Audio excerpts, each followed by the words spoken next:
Let's take a trip around the curve. Aldous Hodge and Lauren E. Banks board the cast of The Dutchman, the Andre Gaines thriller. Sam Rockwell and Kamal Nanjiani are set to star in the dark comedy A Guy Walks Into a Bar. The Bike Rider peels away from the Beyoncé concert picture and no new date is set for its release. Thanks, George, but your proposal to take the cap off union dues in order to end SAG after strike isn't legally compatible with the union's contract. The hope by Clooney and a handful of A-listers was that their excess funds would bridge the gap between the studio and streamers' offers and the union's requests. Happy 100, under the banner theme Future Forward Union Power, SAG-AFTRA kicked off its 6th national convention Friday afternoon, but it was interrupted because talks with the AMPTP are set to resume this Tuesday. Fingers crossed, y'all. Former SAG board member and my buddy Yvette Nicole Brown and Johnny Park joined the cast of Anderson .Paak's Stampede Pick K-Pops. Elle Fanning is set to make her Broadway debut in Appropriate with Sarah Paulson and Corey Stahl, and Josh Groban and Anna Lee Ashford set their final Sweeney Todd Broadway performance dates for Sunday, January 14th, 2024, concluding their 46-week run.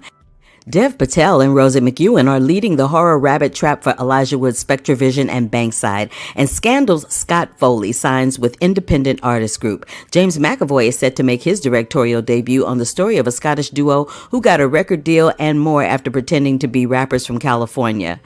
Oh, and one of our favorites, Burt Young, Paulie from the Rocky franchise, Academy Award nominee, passed away at 83.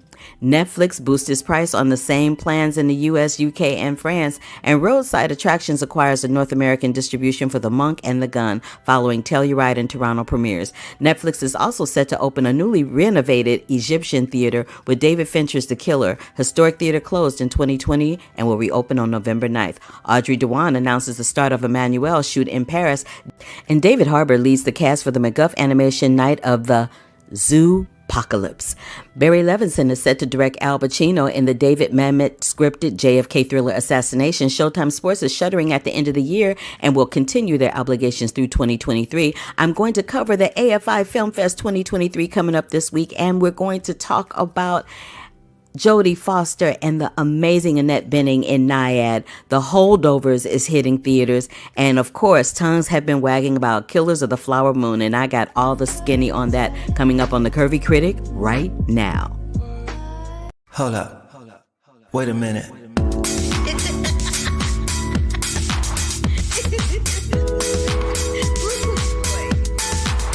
I wish you love, peace, and hair grease. Love, peace, and hair grease, y'all.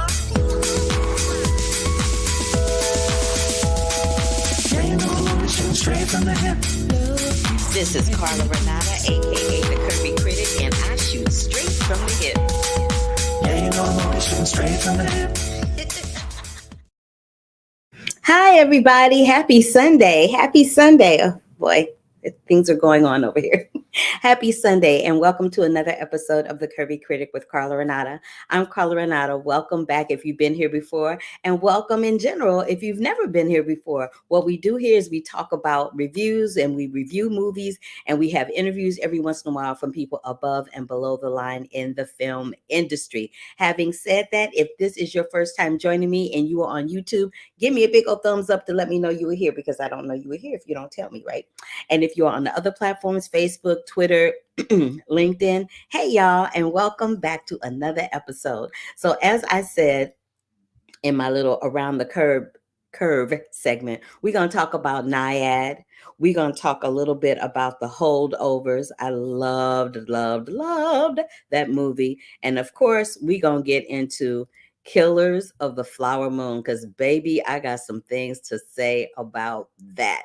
And then after all of that, we're going to get into what's coming up at the AFI Film Festival, which is taking place right here in Los Angeles. It is sponsored by the American Film Institute, and it will be taking place October 25th through October 29th, and your girl will be covering all of it. So let's get right into it, shall we? Let's talk about NYAD. NYAD is currently streaming on Netflix. It is directed by Elizabeth Chai Vasarhelyi and Jimmy Chai, who's known for a film called Free Solo and the Rescue. It's based on NYAD's memoir called Find a Way. And I'm going to come on camera and talk about her because, and Annette Bening and Jodie Foster in a second, because they're just doing some things. But before I get into all of that, let me see who's in the chat room. It's usually Brandon. And Brandon said, hey, Carla, my birthday is next week on October 29th. And he'll on a Monday, and he'll be 29. Okay, so we will come back and wish you happy birthday at that time. And then he also tells me he can't wait to see Trolls Band Together, Wish Migration, and Chicken Run too. So Trolls Band Together, Wish Migration, and Chicken Run too. So let me just come on camera and talk to y'all about my boy Brandon for a minute. Brandon has been watching this podcast with me ever since I was over at Black Hollywood Live, and he loves animation. And he's right now going to animation school, and he has great aspirations of having his own project being picked up and produced. And his art is actually very exceptional. Usually when the animated projects come out, he'll usually send me an animated drawing with the characters from whatever that film is. So thank you, Brandon, for tuning in once again. I appreciate you. And I really love the fact that you support me and everyone else that supports me who's not here at the moment. I know that you watch, and I know that you support me because you tell me when I'm out and about. So thank you. So let's get back into Miss Annette Bening with NYAD, shall we? So she's playing Diana NYAD, and Diana NYAD is a award-winning marathon winner. She had a dream to complete a 100-mile swim from Cuba to Florida. And she ended up doing that, but she decided she wanted to do this. She had done it like maybe 2 or 3 times and failed at it, and decided that she wanted to do it. I'm gonna come back on camera so you can see me. And she had done it a few times, and then at the age of 60 she hadn't accomplished it, and that was her dream, that was her goal. It was something that she had wanted to do ever since she was a kid, and she's like, I cannot see living this life to its fullest without me completing that task. And she was dogmatic about it. She tried at least, I don't even know how many times within a 5-year period, and she eventually accomplished that goal almost 5 years later. She was about 64, 65 when she finally did it. She swam for 52 hours, had over 200,000 strokes with no shark cage. And in the film, they depict, her being very smart about researching other types of ways to get through this body of water, because a couple of times she had some instances where she was attacked by jellyfish. Baby, I never knew there were so many variations of jellyfish before I watched this movie. One variation of jellyfish almost strangled her to death. She almost died from another variation of jellyfish. Another one had her looking so sunburned, she looked like she literally had been sitting right on top of the sun. Listen, Diana NYAD is a real one, because I am not trying to be, first of all, I'm not trying to be in no body of water that don't have a bottom to it. That part. And second of all, jellyfish stinging me. When I got stung the first time, I would have been like, deuces, I'm out. Love you, mean it. Didn't accomplish it. I applaud whoever did. But my girl was like, nope, I'm going to be the one to do it. And she did that. She did it almost 5 years later. And the biggest message to be taken away from this particular film is that no dream is too big or too long for you to follow it. Never, ever, ever give up. And age is never, ever a thing. You're never too old to accomplish a dream. Never. I have new dreams all the time and I accomplish them all the time. So you're never too old to have a dream. Honey, get to it and go for it. So let's just talk about these performances. Annette Bening, I don't even know how old Annette Bening is, and that's not even the point. But the point is, Annette Bening went into this role full throttle. She's swimming. The footage is completely of her. Diana Nyad trained her. Listen, she did the daggone thing. Look at this picture right here. That is Annette Bening swimming. Look at her body. Look at the tonality in her body. She went there. And her and Jodie Foster, Jodie played Diana Nyad's friend Bonnie, these two actresses are equally yoked in this film, and they did the daggone thing. So if you like swimming, if you are interested in those marathon swims that they do, there's another film out this year called The Deepest Breath. The Deepest Breath, which is also streaming on Netflix, is dealing with free diving, which is where you swim without taking a breath. And what Diana Nyad did was she was swimming, doing the head to side, that kind of thing. She was swimming and breathing, but free diving is not breathing. So if you're interested in swimming and you like those water sports, check out The Deepest Breath and NYAD, which are both streaming on Netflix right now, starring Annette Bening and Jodie Foster.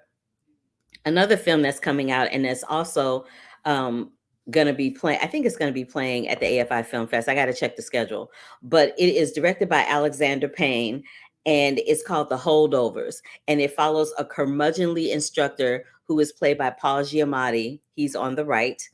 At a New England prep school, and he's forced to remain on campus during the holiday break to babysit a handful of students with nowhere to go.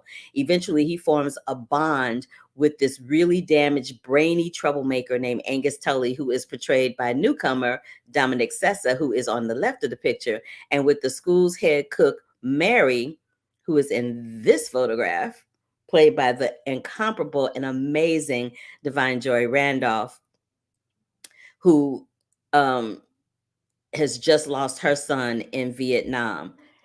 The thing about this film is that Alexander Payne usually writes his own scripts, but he didn't write his script for this one.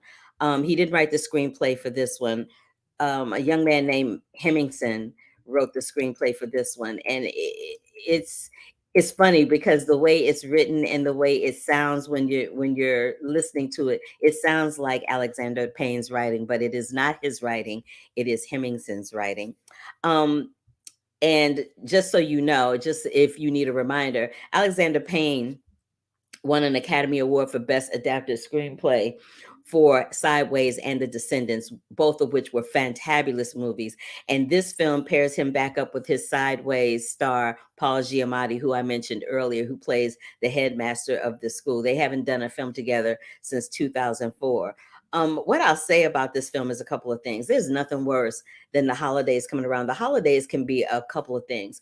For some people, it's like their favorite time of the year. They party, they decorate, they, have all kinds of get-togethers with friends. But for other people, people that have lost their parents, people who have no more family members left, people who don't have a whole lot of friends, people who have no friends, people who are in school whose parents, for whatever reason, can't get it together for them to come home to visit on break. That time of the year is horrible. So this film deals with three people who are going through it. Mary's character just lost her son to Vietnam, and her sister is now pregnant. So she, in the middle of her grief, she's trying to find the joy to help her sister celebrate her new baby that's coming. Angus, played by Dominic, is struggling to love a father who is mentally ill and really just cannot be there for him, and a mother who wants nothing more than to forget about him and carve out a whole new life and a whole new family with this new husband that she has. And then Paul is struggling to move on from his past transgressions of being fired and considered a literary and professional failure by teaching at the very school he attended, and the school is run by one of his former students. So all of these people individually have these issues, but they collectively bond during this holiday time because they realized that they needed each other and learned more from each other than they ever could under any other circumstances. And it's only a circumstance like this that possibly would have brought them together, because Mary was not having Paul at all. She didn't like him. Angus didn't like Paul. Paul didn't like Angus. And by the end of the picture, they had formed a very unusual bond, a familial type of bond, which is beautiful to see. I really love this movie. It's very heartfelt. It is written very well. The acting is absolutely superb. There's not a weak link in it, and it's directed by Alexander Payne. So what more can you possibly ask for? And it is called The Holdovers. All right, so now we're gonna get into this Flowers of the Moon, honey. Flowers of the Moon. So this is the thing about Miss Flowers of the Moon. What's going on with this hair, honey? I'm giving you, I don't even know what's going on. Anyway, um, Flowers of the Moon is directed by Martin Scorsese. It is based on a book by the same name, written by David Gran. It was a best-selling book, and it's starring Leonardo DiCaprio as Ernest Burkhart, Lily Gladstone as Molly Burkhart, and Robert De Niro as William K. Hale. I'm going to tell you what the film is about in case you don't know, and then I'm going to get into what I have to say about it, because it's actually quite a bit. So this is the situation. The during this happened, the circumstances that surround the Osage tribe that are addressed in this film and in the book happened in the 1920s, around the same time that the Tulsa massacre happened in Tulsa, Oklahoma. So, like a little ways down the road, you got the Osage Indians dealing with things. Now, if you're not familiar with the Tulsa massacre happened in the 20s in Tulsa, Oklahoma. It happened on a street called Black Wall Street. Some whites A mob of white people decided they weren't having this wealth and prosperity that these black people had built up and garnered on their own. And because I think he had touched or talked to a white woman in an elevator or something, this white mob decided that they were going to burn the street down to the ground. Not only did they burn the street down to the ground, but they killed a lot of the residents that lived in and around that area. That's the Tulsa massacre. Down the street, in a whole nother part of Oklahoma, is the Osage situation. So what's happening with the Osage situation is that there were a series of serial murders of Osage tribe members who had acquired quite a bit of oil wealth in the Osage Nation. And so when this happened, there was a string of brutal crimes that came to be known as the Reign of Terror. So we got the Tulsa massacre on this hand with the black people, and we got the Reign of Terror on this hand with the Osage Indians. So now let me break it down for you. So the Osage tribe members, they became among the country's wealthiest citizens when the land that they were assigned ended up having vast pockets of oil in it. Okay. So white locals were flocking to the area and clung to the tribe's members like parasites, like white on rice, trying to figure out how to get this money. The federal government kept coming up with laws that helped separate the Native Americans from their land, and the government appointed and paid local lawyers and businessmen to act as guardians who played gatekeeper and scrutinized the flow of money that rightfully belonged to the tribe members on the grounds they would otherwise squander their fortunes, because they were being told that they were diabetic, that they were sickly, right? And at the time, there was no cure for diabetes. So people would die from having blood sugar or having the sugar all the time. Same thing happens in the Black community. Same thing happens in the Latino community. Are you seeing the theme here? At any rate, many of the Osage members were regarded as incompetent. And then, so because they were deemed as incompetent, they had to justify their needs before receiving the money that was their share of the lease payments from the oil companies. And then that's when the Osage Nation members started turning up dead. Some of them were shot, some of them appeared to be poisoned or died in their cars or were run off the road. Now, it's believed or alleged that there were at least 60 Osage members, possibly more, that were killed. They were mysteriously killed. No, some of them didn't even have investigations. And it's believed that William K. Hale, who is the person that is portrayed by Robert De Niro in the film, is mostly or partly responsible for these deaths. So that is what the crutch of the film is. This is what I have to say about all of this. Two things. I love Martin Scorsese.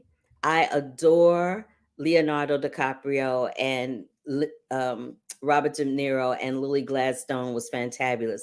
I just wish, and I know it's based on a book, but I really just wish that this had been skewed from Molly's point of view, who is the Osage tribe member, as opposed to her husband Ernest's point of view.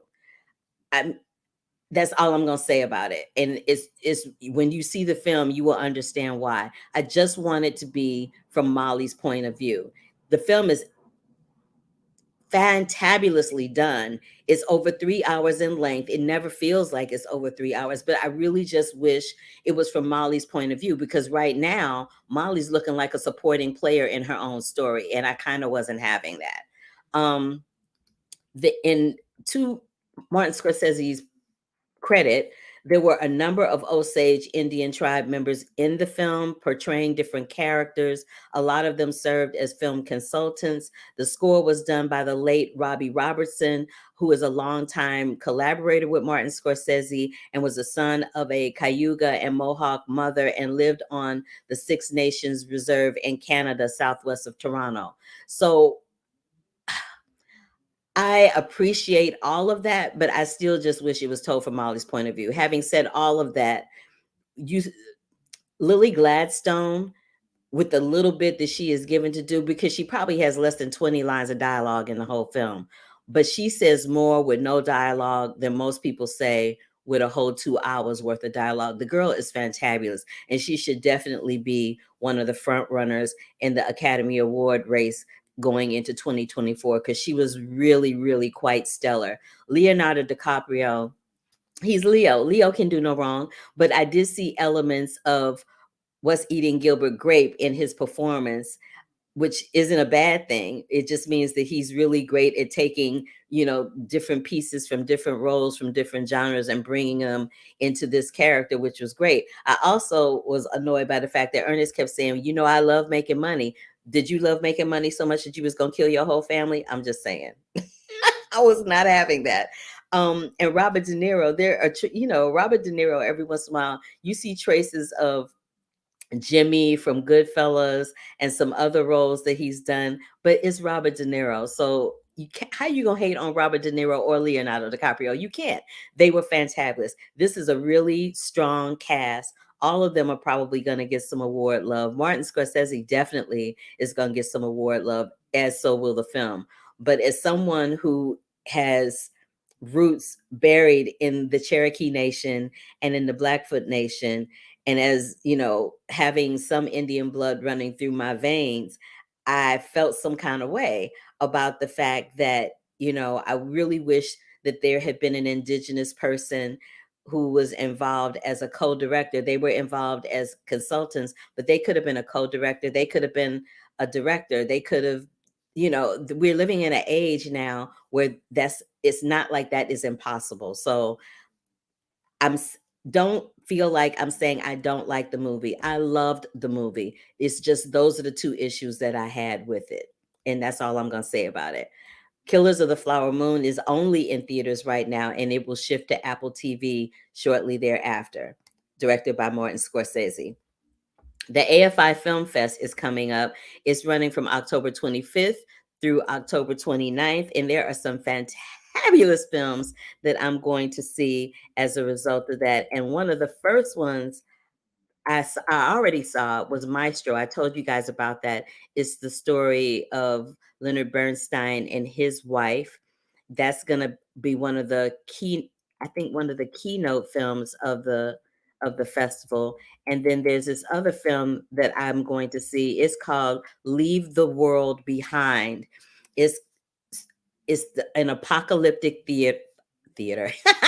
It's an apocalyptic thriller from the award-winning writer and director Sam Ismail, who did Mr. Robot. He directed Mr. Robot with Rami Malek on TV for seasons and seasons and seasons. So what happens in this film is that Julia Roberts plays Amanda, and her husband Clay, who's played by Ethan Hawke, they rent this luxurious home for the weekend with their kids, Archie and Rose. The vacation is upended when two strangers, GH, played by Mahershala Ali, and his daughter, Ruth, played by Mahala, they arrive in the night bearing news of a mysterious cyber attack, and they seek refuge in the house that they claim is theirs. The two families reckon with a looming disaster that grows more terrifying by the minute, forcing everyone to come to terms with their places in a collapsing world. Sounds very dark, but it sounds very intriguing, and I can't wait to see it. I'll be seeing that on the 25th.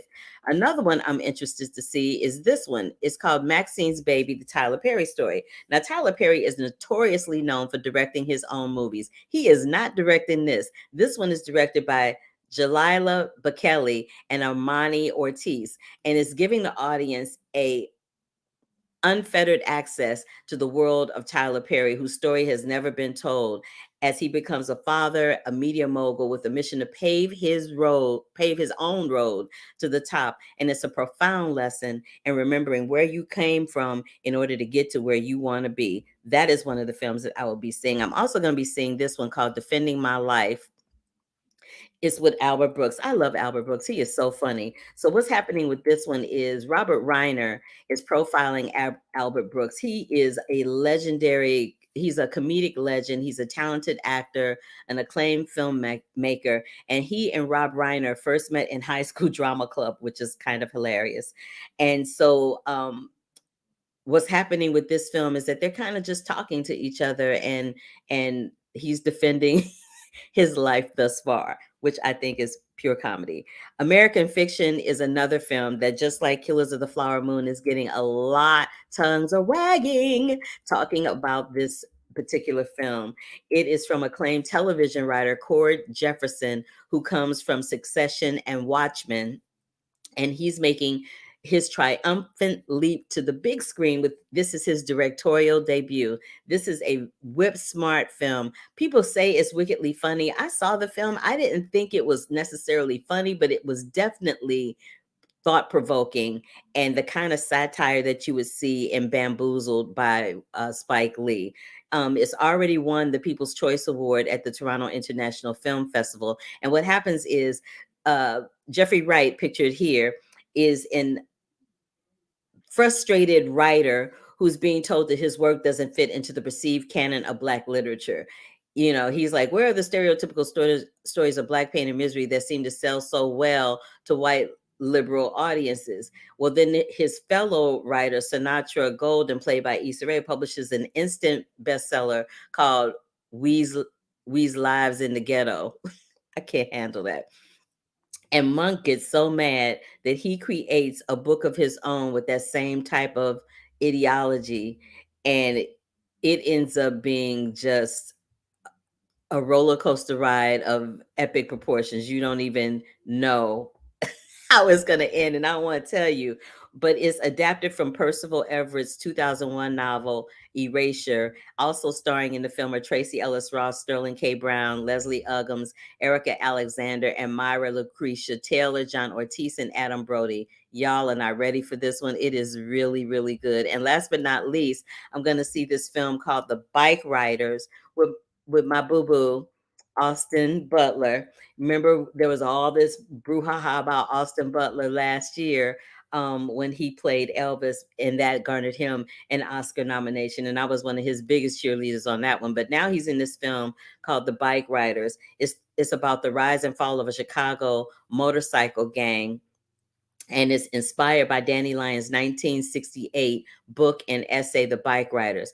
It's directed by Danny Lyon. And is it directed by Danny Lyon? Yeah. Is it directed by Danny Lyon? Anyway, it's called The Bike Riders. And it has, it, it, it's about how the love of freedom can go wrong, and anarchy and oppression and corruption kind of seep into all of that. The cast is crazy. Michael Shannon is in the cast. Norman Reedus is in the cast. There's a couple of other people that I know that are in the cast, and I'm looking forward to it. Another one, last but not least, is a film called We Grown Now. Pictured there is Journey Smollett, and it is set against the backdrop of the Cabrini Green public housing complex in 1992 Chicago, which is basically the projects. It's the latest film from Minhal Baig, and it charts the pubescent friendship between two boys, Malik and Eric. It's sidestepping any infatuation with this infamous reputation of organized crime and destitution, and the film instead focuses on the humanity and community within these spaces.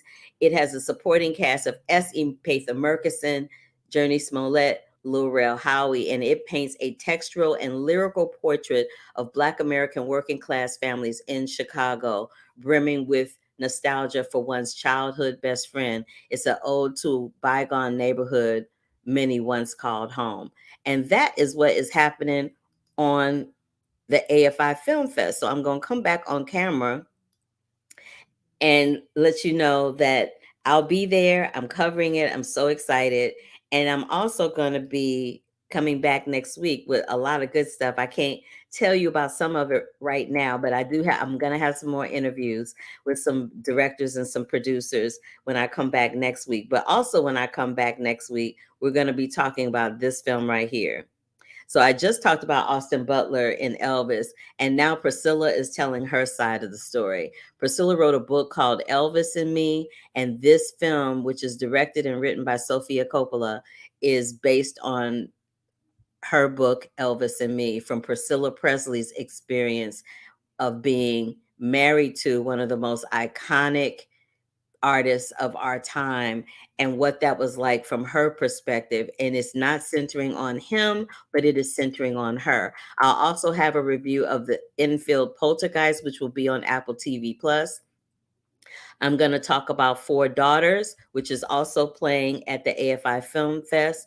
Milli Vanilli has a documentary coming out on October 24th on Paramount TV Plus. I'll be talking about that. Pigeon Tunnel is going to be on Apple TV Plus as well. The Pain Hustlers is up and running. I'll be talking about that. And I'll also be talking about Radical. So in addition to that, I want to remind you guys to check out anything at the AFI Fest. You can go to afi.org and get the schedule there. You can buy tickets a la carte. It's not a thing. If you have not read Flowers of the Killer Moon, this is what the book, the best-selling book by David Grind, looks like. That film is in theaters right now and will be coming to a small screen soon. Check out The Holdovers, which is coming to theaters. Check out NYAD, which is coming. Well, it's not coming. It is on Netflix right now. So I think that just about does it for me, y'all. I thank you so much for hanging in there and watching The Curvy Critic with Carla Renata. We getting into the award season, so things about to get real juicy and real good. And I'm lucky that I was fortunate enough to see a lot of the films that are coming down the pipe. So hey, cannot wait to tell you all about it. Can't wait to bring you some interviews. I'm going to bring some of my friends over here. We're going to discuss it. We're going to discuss a couple of other things too. And hopefully we can all have a lot of fun. I'll try to give you a little bit of heads up as to when that's going to go down so that you can join us for the conversation. So until the next time, I'll be right here next Sunday, 5 p.m. Pacific time. Love, peace, and hair grease. And I will see you on the flip side, baby. Deuces. Bye.